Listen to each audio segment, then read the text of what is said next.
Om Shri Sai Varadaya Namaha. Salutations to Shri Sai, who is the giver of boons. In every incarnation of his, Bhagwan has been granting rewards to devotees who undertake arduous sadhana. God grants his blessings in many ways to those who love him. In his Shirdi Sai incarnation, he used to say, "In the beginning, I give all my devotees whatever they ask for. I grant them so much that ultimately they ask for what I wish to bestow on them." This is a unique incident which reveals Sri Sai's extraordinary ways of granting boons. A lot of devotees used to throng the Dwarka Mai for Sainath's darshan. In those days, persons like Masalpati, Madhav Rao Deshpande, alias Shama, Tatya Kote Patil used to assemble around Sai. One day, one gentleman and his family came to Dwarka Mai for Sai's darshan. When this gentleman's son put his head on Sainath's feet, Sainath made him sit next to him very lovingly, and casting a loving glance towards the boy, he said, "Diya," meaning thereby given. The expression sounded strange to the boy's father and all present except Shama, who at once asked the boy to say "Liya," meaning thereby I accept. Immediately the boy said to Sainath, "Liya." Sainath smiled happily. The next moment he took off his robe kafni and put it on that boy.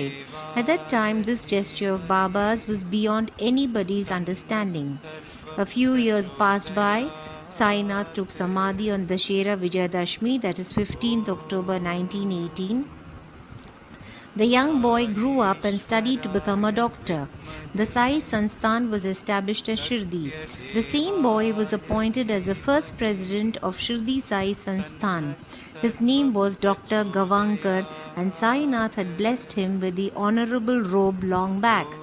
As Shirdi Sai's well-known words say, "Know that everyone will receive help here.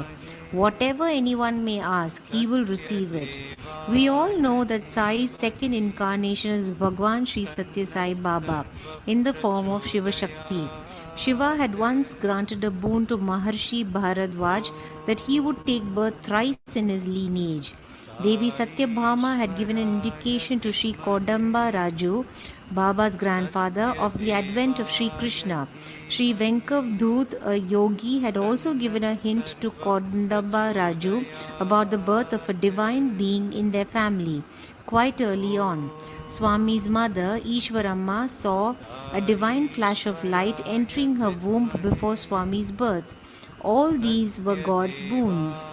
Bhagwan Sri Satya Sai Baba says, "When you come to me and see me for the first time, you may feel shy, but I know you since a very long time. So whatever you want to ask of me, ask without any reservations. Do you feel awkward when asking something from your father? Ask me in the same manner." Swami also says, "I am an invaluable diamond with many facets, so don't use me as a paperweight." The inner significance of this is, when I have come to give you the highest treasure, why ask for petty things? When Swami grants boons to his devotees and gives with his innumerable hands, how much can one receive with just two hands? Om Shri Satya Sai Nath Arpanamastu.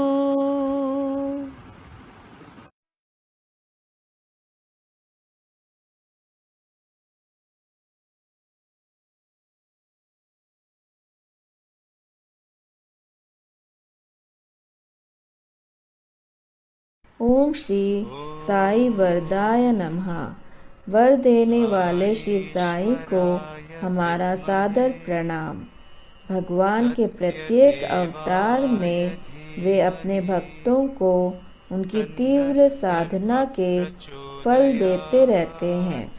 जिन्हें ईश्वर के प्रति प्रेम है, उन्हें स्वामी जी विविध प्रकार से आशीर्वाद देते हैं। साई के शिरडी के अवतार में बाबा जी कहते हैं, "मैं मेरे भक्तों को शुरू में उन्हें जो चाहिए वह देता हूँ। इतना देता हूँ कि अंत में मुझे जो चाहिए वह मांग सके।" श्री साई की वर देने की यह अजीब कहानी है। द्वारका माई मंदिर में प्रतिदिन अनेक भक्त साईनाथ जी के दर्शन करने आते थे। उस समय साईं जी के आसपास मालसापति, माधवराव देशपांडे उर्फ श्यामा, तात्या कोते पाटिल इत्यादि भक्तगण बैठते थे। एक दिन एक व्यक्ति अपने परिवार को लेकर साईं जी के दर्शन के लिए आए। साथ में उनका छोटा बेटा भी था। द्वारका माई मंदिर की सीढ़ियां चढ़कर आने के बाद उस व्यक्ति ने साईं जी के चरणों पर मस्तक रखा और अपने बेटे से भी वैसे करने को कहा। उस बच्चे ने साईं जी के चरणों पर मस्तक रखते ही साईनाथ जी ने उसे उठाकर बड़े प्रेम से अपने पास बिठाया और प्रेमाद्र दृष्टि से उसकी ओर देखते हुए बोले, दिया। यह सुनकर उसके पिताजी को कुछ अर्थबोध नहीं हुआ तो उस बच्चे को कैसे मालूम होगा, किंतु पास में बैठे हुए श्यामा ने यह सुना था। वे तुरंत उस बच्चे से बोले, लिया कहो। तब उस बच्चे ने साईनाथ जी से कहा, लिया। यह सुनकर साईनाथ जी अतीव संतोष से हंस पड़े और उसी क्षण उन्होंने अपने शरीर पर की कफनी निकालकर उस बालक के शरीर पर डाल दी। इस कृति का अर्थ उस समय किसी को भी मालूम नहीं हुआ। आगे कुछ साल बीत गए। साईनाथ जी 15 अक्टूबर 1918 में विजयादशमी के दिन समाधिस्थ हुए। वह बालक बड़ा हुआ, डॉक्टर बन गया और शिरडी में जो साई संस्थान की स्थापना हुई उसका प्रथम अध्यक्ष पद प्राप्त करने का सम्मान उसे मिला। वह व्यक्ति था डॉक्टर गवाणकर, जिन्हें बहुत ही पहले साईनाथ जी ने प्रत्यक्ष अपने हाथों से अध्यक्ष पद के महावस्त्र चढ़ाए थे। साईनाथ जी का यह वचन सुपरिचित है, जानो यहाँ सहाय मिले सभी को, जो जिसकी मांग करे वह उसे मिल जाए। साईं जी का दूसरा अवतार भगवान श्री सत्य साई बाबा है। वे शिव शक्ति रूप हैं, यह आप सभी को पता है। भगवान शिव जी ने भारद्वाज मुनि को वर देकर मैं आपके कुल में 3 बार जन्म ले लूंगा ऐसा कहा था। देवी सत्यभामा ने श्री कोंडम राजू को भगवान श्री कृष्ण के आगमन के बारे में सूचित किया था। योगी पुरुष श्री वेंकावधूत जी ने कोंडम राजू को उनके कुल में जन्म लेने वाले ईश्वर के बारे में पहले ही सूचित किया था। इतना ही नहीं, किंतु माता ईश्वरम्मा को पुत्र जन्म के पहले जो दिव्य तेजोगोल अपने शरीर में प्रवेश करता हुआ दिखाई दिया और महसूस हुआ, यह सब ईश्वर का ही वरदान था। भगवान श्री सत्य साई बाबा कहते हैं, जब आप मेरे पास आते हैं तब मुझे पहली बार ही देखते हैं, इसलिए कभी कभी संकोच करते हैं, किंतु मैं आपको बहुत पहले से ही पहचानता हूँ। अतः मुझसे जो मांगना है वह बिना संकोच मांगो। आप अपने पिताजी से मांगते समय संकोच करते हैं क्या? बस उसी तरह आप मुझसे मांगो। स्वामी जी ऐसा भी कहते हैं, मैं अनेक पहलुओं वाला अनमोल हीरा हूँ। मेरा उपयोग पेपर वेट की तरह मत करना। इसका गर्भित अर्थ यह है कि मैं आपको उच्चतम धरोहर देने के लिए तैयार हूँ, फिर भी आप यह कश्चित यानी क्षुद्र मांगे क्यों करते हैं?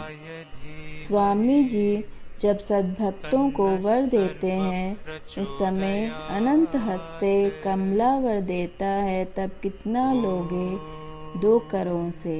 इस प्रकार उनकी अवस्था हो जाती है। ओम श्री सत्य साई नाथार्पणमस्तु।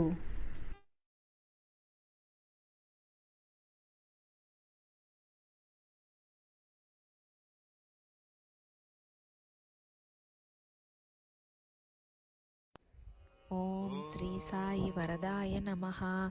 వరముల నొసగే శ్రీ సాయి దేవునకు అభివందనము. మాతృదేవత ఈశ్వరమ్మకు అప్పటికే ఒక కుమారుడు, 2 కుమార్తెలు ఉన్నారు. తర్వాత ఆ తల్లికి 4 పర్యాయముల గర్భం నిలవలేదు. అందుకు అత్తగారైన లక్ష్మమ్మ గారు ఎంతో ఆందోళన చెంది గ్రామంలోని దేవాలయాలలో, కదిరి వంటి పుణ్యక్షేత్రాలలో పూజలు చేయించిరి. ఆమె తన కోడలు మరొక కుమారుణ్ణి కనాలనే కోరికతో ఉన్నది. అందుకై ఆమె తన ఇష్టదైవమైన సత్యనారాయణ స్వామికి మొక్కుకున్నది. కోడలు ఈశ్వరమ్మ చేత పూజలు, పునస్కారాలు, ఉపవాసాలు చేయించింది.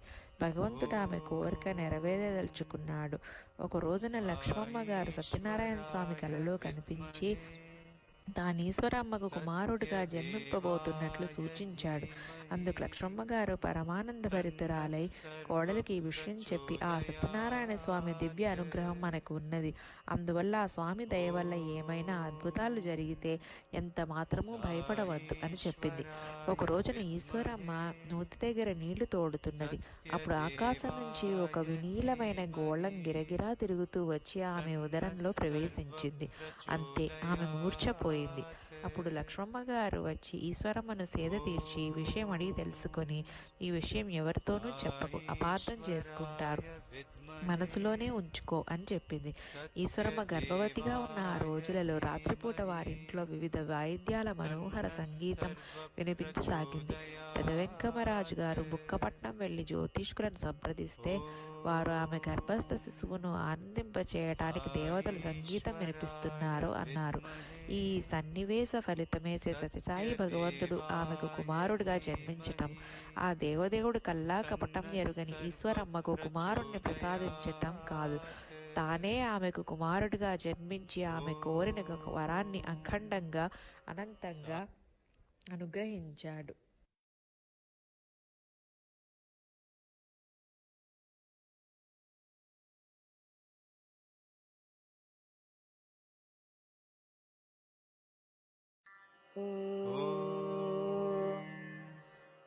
ఓం శ్రీ సాయిరామ్. ఓం శ్రీ சாயி வரதாய நமः. வரம் தரும் ஸ்ரீ சாயிக்கு எங்கள் நமஸ்காரம். தனது ஒவ்வொரு அவதாரத்திலும் இறைவன் தன் பக்தர்களுக்கு அவர்களுடைய கடினமான சாதனைகளுக்கு ஏற்ப பலன் கொடுக்கிறார். யார் மனதில் பிரபுவின் மீது அன்பு இருக்கிறதோ அவர்களுக்கு சுவாமி பலவிதமான ஆசிகள் வழங்குவார். ஷீரடி சாயியின் அவதாரத்தில் அவர் சொல்கிறார், நான் எனது பக்தருக்கு ஆரம்பத்திலேயே அவர்களுக்கு என்ன வேண்டுமோ அதை வழங்குகிறேன். நான் அவர்களுக்கு எவ்வளவு வாரி கொடுத்தாலும் கடைசியில் எனக்கு என்ன வேண்டுமோ அதைத்தான் அவர்கள் என்னிடம் கேட்கிறார்கள். ஷிரடி சாய்பாபா வரம் கொடுப்பது பற்றி ஒரு வித்தியாசமான கதை. துவாரகா மாயையில் தரிசனம் செய்பவர்களின் கூட்டம் இருந்து கொண்டே இருக்கும். அப்போது பாபாவின் அருகில் மாலசாபதி, மாதவராவ் தேஷ்பாண்டே, ஷமா, தாத்யா கோத்தே பாட்டில் முதலான பக்தர்கள் பாபாவை சுற்றி உட்கார்ந்திருக்கிறார்கள். அப்படி இருக்கும் ஒரு நாள் ஒருவர் தன் குடும்பத்துடன் பாபாவை தரிசிக்க ஷீரடி வந்தார். அவருடன் அவர் சின்ன மகனும் இருந்தார். துவாரகா மாயியின் படிக்கட்டுகளில் ஏறி அவர் சாயியின் பாதங்களில் தன் தலையை வைத்து வணங்கினார். அவருடைய மகனையும் வணங்கச் சொன்னார். சின்னஞ்சிறுவன் சாயிநாதரின் பாதங்களில் தலை வைத்து வணங்கும் போது பாபா மிகவும் அன்புடன் அந்த சிறுவனை தூக்கி தன் பக்கத்தில் உட்கார வைத்து அன்பு நிறைந்த கண்களால் அவனையே உற்று பார்த்து சொன்னார், கொடுத்து விட்டேன் என்று. அந்த பிள்ளையின் தந்தைக்கு ஒன்றும் புரியவில்லை. அந்த அறியா சிறுவனுக்கு மட்டும் எப்படி புரியும்? பக்கத்தில் இருந்த ஷாமா இதையெல்லாம் கேட்டு சிறுவனிடம் சொன்னார். சொல், எடுத்துக்கொண்டேன் என்றார். சிறுவனும் எடுத்துக்கொண்டேன் என்று சொன்னான். இதை கேட்டு சாயிநாதர் திருப்தியுடன் புன்னகை புரிந்தார். பாபா தன் சொக்காயை கழற்றி சிறுவனுக்கு போர்த்தினார். இப்படி பாபா செய்ததன் அர்த்தம் அப்போது யாருக்கும் புரியவில்லை. சில வருடங்கள் சென்றன. சாயிநாதர் 1918 அக்டோபர் 15 விஜயதசமி அன்று மகா சமாதி அடைந்தார். அன்றைய சிறுவன் பெரியவன் ஆனான். படித்து டாக்டர் ஆனான். ஷிரடி சாயி சமஸ்தானத்தில் முதல் பிரசிடென்ட் ஆகும் கௌரவம் கிடைத்தது. அவர்தான் டாக்டர் கபாஸ்கர். வெகு காலத்துக்கு முன்பே சாய்நாதரின் திருக்கரத்தால் பிரசிடென்ட் பதவியின் கௌரவத்தை குறிக்கும் மகா வஸ்திரத்தை பெற்றுவிட்டார். சாய்நாதரின் இந்த வாக்கு மிக பிரபலம். எல்லாருக்கும் இங்கு உதவி கிடைக்கும் என்று அறிந்து சொன்னார்கள். யார் எது கேட்டாலும் அதை அவர்கள் பெறுவார்கள். சாயியின் இன்னொரு அவதாரம் பகவான் ஸ்ரீ சத்யசாய் பாபா. அவர் சிவசக்தி ரூபம். இதை நாம் அறிவோம். இறைவன் சிவன்தான் பாரத்வாஜ முனிவருக்கு வரம் கொடுத்தார். நான் உன் வம்சத்தில் 3 முறை பிறப்பேன் என்று. ஸ்ரீ கொண்டமராஜுவுக்கு தேவி சத்யபாமா பகவான் ஸ்ரீ கிருஷ்ணரின் வரவை முன்னாலேயே அறிவித்தார். ஸ்ரீ வெங்கா அவதூத் என்ற யோகியார் கொண்டமராஜுவிடம் அவர் வம்சத்தில் பிறக்கப் போகும் பகவானை பற்றி முன்பே சூஷகமாக சொன்னார். அது மட்டுமல்ல, அன்னை ஈஸ்வரம்மாவுக்கு பிள்ளை பிறப்பதற்கு முன்பே ஒரு திவ்ய ஒளி வந்து அவருடைய உடலில் புகுந்தது போல் கண்டார், உணர்ந்தார். இதெல்லாம் இறைவனின் வரம்.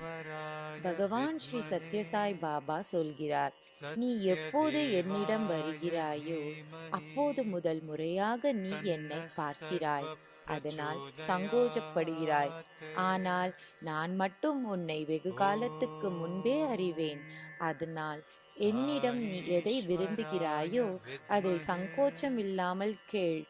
நீ உன் அப்பாவிடம் ஏதாவது கேட்க வேண்டுமென்றால் நீ சங்கோச்சப்படுவாயா? அப்படியே என்னிடமும் கேள், சங்கோச்சம் இல்லாமல் கேள் என்கிறார். சுவாமி மேலும் சொல்கிறார், நான் பட்டை தீட்டிய விலை மதிக்க முடியாத வைரம். என்னை பேப்பர் வெயிட்டாக நினைத்து பயன்படுத்தாதே. இதற்கு அர்த்தம் என்ன?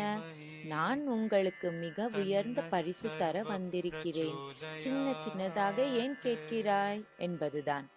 சுவாமி உண்மையான பக்தர்களுக்கு எப்போது கொடுக்கிறாரோ அப்போது அவர்கள் நிலை எப்படி ஆகிறதென்றால், எண்ணற்ற கரங்களால் தெய்வீக வரங்களை அவர் வழங்கும் போது 2 கைகளால் எவ்வளவு வாங்க முடியும்? ஓம் ஸ்ரீ சத்ய சாய்நாதார்ப்பணமஸ்து.